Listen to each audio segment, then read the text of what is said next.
Hey y'all, it is me, Stop, Drop, and Roll On. And I just got through with my workout. It'll flash up either before, now, or after one of them times. Anyway, however it comes together, y'all will see what I did in here. Today, I have this workout that I have in my mind that I want to do as far as kettlebells is concerned. It might not be the one that I told y'all about the other day. It probably is going to be this other one. It's kind of like, and I think I've done this one before, but it's been a long time ago. That it's kind of like ballet and kettlebell together, or dancing, I should say, and kettlebells together. It's a DVD. Anywho, I will. Sorry for moving y'all so much. I'll do. Probably gonna do that one. It seems like you're not doing anything when you're doing that workout, but you by the end of it, yeah, you done did something. And the person that turned me on to that particular video was this lady named Rocky. Her and her husband Rich. I don't think they're doing videos anymore. They haven't been for a little while, but she was talking about it because she had lost a significant amount of weight. Rocky looked good. You really couldn't even tell she had ever been overweight on Weight Watchers. And so, she would always share information and stuff like that.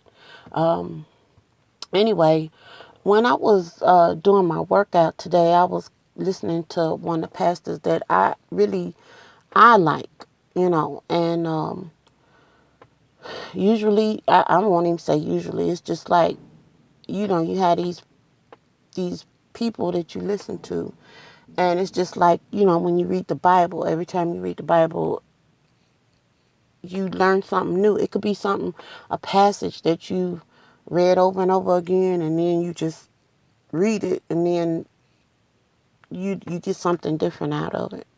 And he's like that to me. I was listening to Joseph Prince this morning, and he was talking about wisdom and discernment, and I was having this conversation with, it was me and Scrankton, my mother. And for y'all that's new to my channel, I make up names and words and stuff. I have my own vocabulary in some senses, and I call my mother Scrankton, but that's not a real name.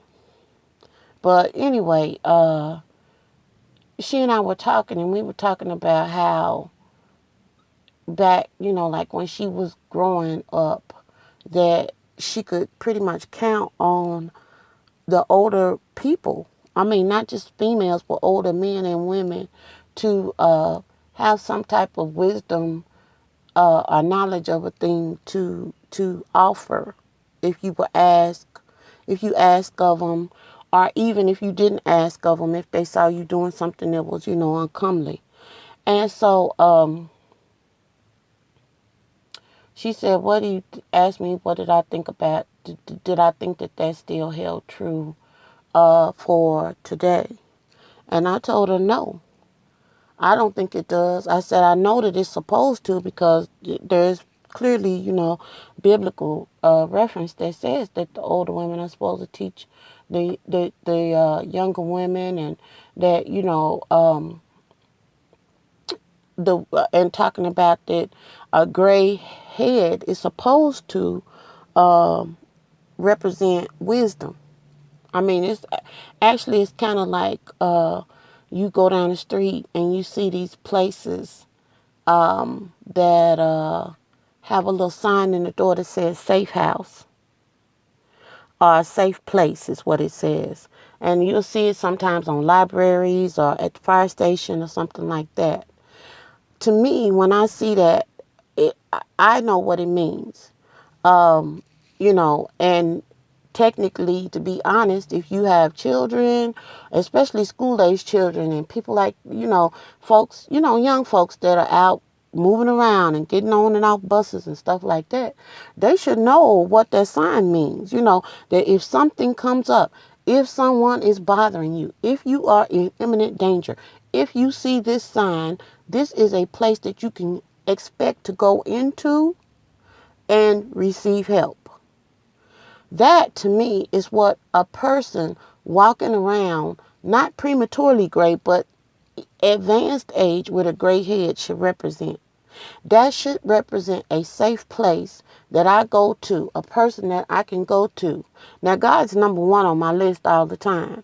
But when we talking about communicating, because we down here for a reason, you know, if it was just we supposed to be walking through this thing by ourselves and holding all this stuff on the inside, all these other people all around us wouldn't be available and they wouldn't be here. We would just be by ourselves on this earth doing our own thing until whenever, whatever. But a gray head to me should represent a place, a person that I can go to and expect to get some wisdom about a situation. Anything, I mean, just basic stuff, you know.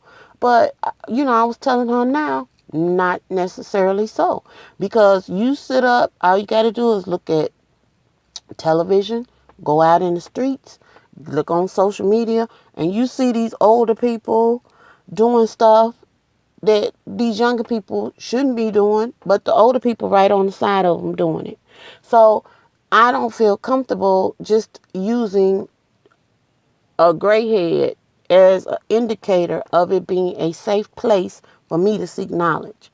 And so this morning when I was sitting up there putting my shoes on, I was thinking about all the not I'm not even talking about anybody on YouTube, so let me clear that up right now.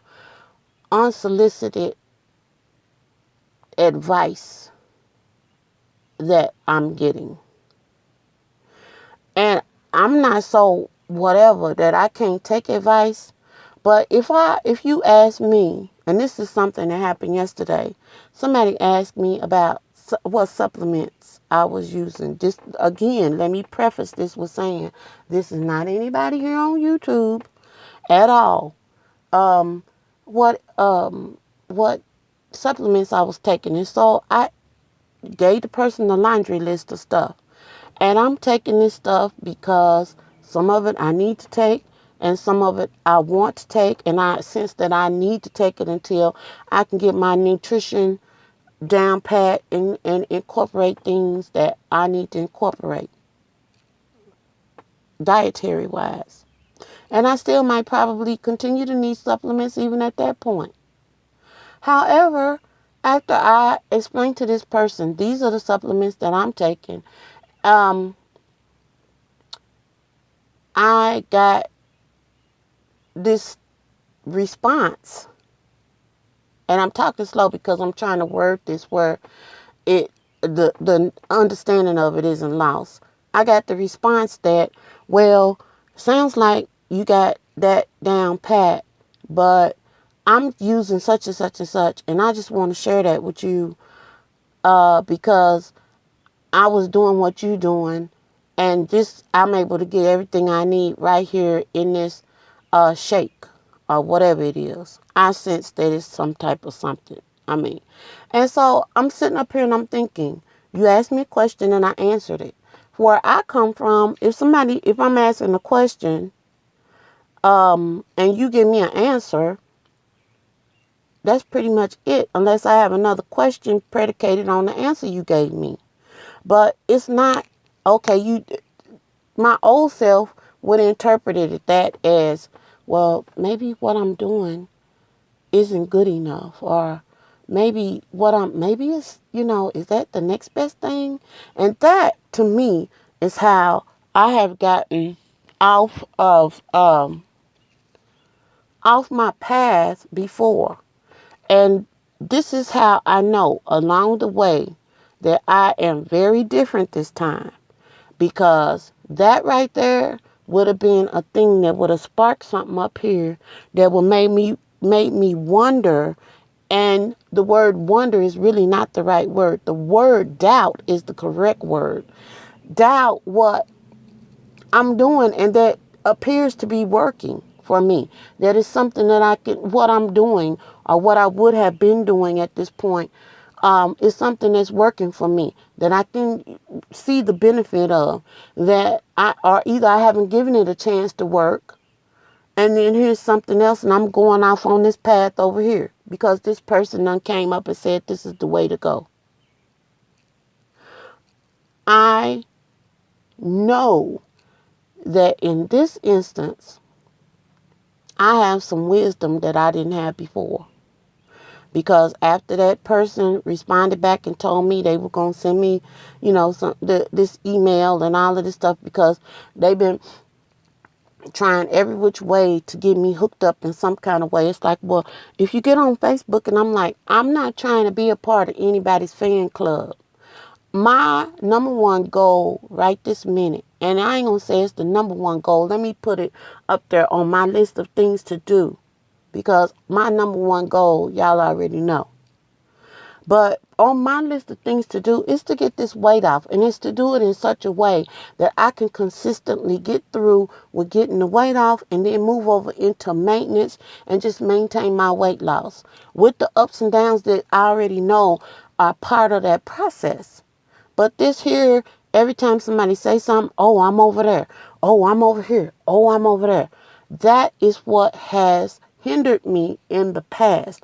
And now I have the wisdom to recognize that that has been one of the major problems for me not being successful already at this point. And so my head is down and my nose is to the grindstone regarding the path that I've asked God about and what I'm praying to him about when I'm making changes. Do this make sense for me, God? I mean, is this something that I can do? Is it something that's going to be beneficial to me, or is it cloaked in health, but actually when you get down to the core of it, it's going to cause me some detriment down the road? Those are the questions that I'm asking, and I got a Father that answers me when I talk to him. All I got to do is listen. And then the next part is up to me, which is to obey. So when he was talking about wisdom, this pastor I was listening to, Joseph Prince, this morning, and he started talking about wisdom and discernment, I was like, I am most grateful that I'm able to see past the way things are being presented to me.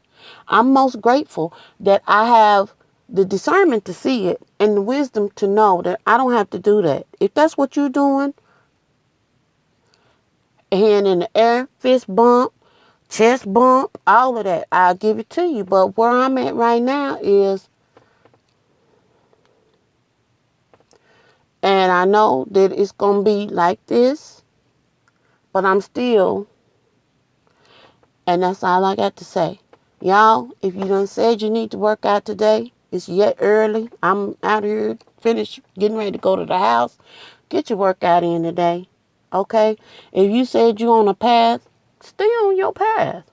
Do what you need to do. Keep promises to yourself and give yourself a high 5, 10, 15, 20, whatever it is, when you accomplish what it is that you have deemed or told yourself that you're going to do for the day.